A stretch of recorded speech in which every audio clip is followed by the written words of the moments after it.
So Joe Budden recently called out Drake, and wow, his response was brutal, but then an unexpected turn in the drama made Drake look a little stupid. It all started when New York rapper Joe Budden decided to make a statement about Drizzy's new album on his show, the Joe Budden Podcast. Honestly, once you hear this, you're gonna realize why he probably should have kept his mouth shut. I mean, who even asked for Joe Budden's opinion? I can't name a single song of his, and if you can, tell me in the comments. This is gonna be the first video with 0 comments. But listen, Joe Budden decided to share his opinion on Drake's new album, and basically his opinion is as bad as you think it'd be. So here's what he said, and then we're gonna get into how Drake absolutely smoked him in response. Mr. Drake, that when he dropped, the rappers hit him. Not these little kids. I don't give a fuck about you and Kai Cenat. That's gonna sound like hate.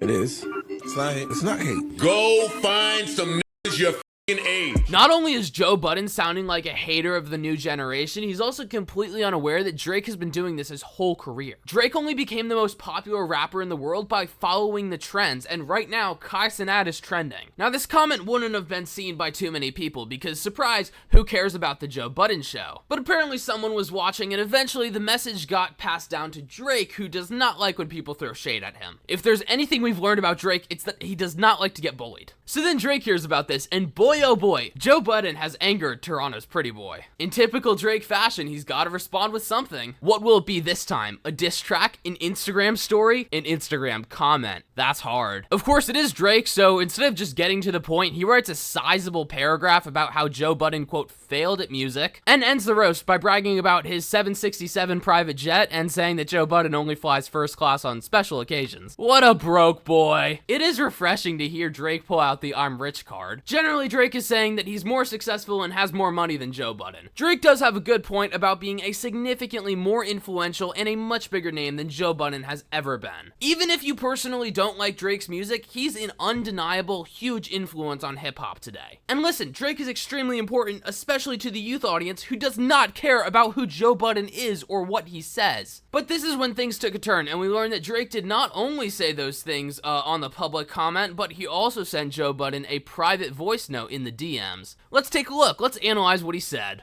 Take a chill pill, Anthony, Drake said. Have a drink, throw on some instrumentals. Maybe write one of those, fellas do your thing, let me do my thing joints for old time's sake. A little radio play would do you some good, Papa. Drake is basically sunning Joe Budden again for not being as successful as he is. And by the way, speaking of Anthony, Fantano actually had a fantastic point on some of this. So basically, Joe Budden is describing a time in Drake's career that doesn't exist, when he was rapping, quote, for the rappers. But that's never been true. Drake was never taken as a legitimate rapper until he got so popular that his influence was just undeniable. This is a really important part of the situation, because Drake has always been kind of an underdog until he got super popular, but Joe Budden is making it seem like Drake used to act cooler and tougher, but that's not really true. Drake has been sort of an outsider since his beginnings as an actor, and he's only respected now because he's super successful. As for Joe Budden's comments about Kai Cenat, yeah, maybe his career would be a little bit more successful if he actually embraced the culture instead of denying it. Kai Cenat is as much a part of culture as any rapper, so it totally makes sense for Drake to embrace him. Hating on the new generation is not helpful to Joe Budden's career, and Drake is just hopping on trends because it keeps him on top. I'm Grady Hooper, this has been Famous News. Throw something at the subscribe button, and drop a like for more sick news videos.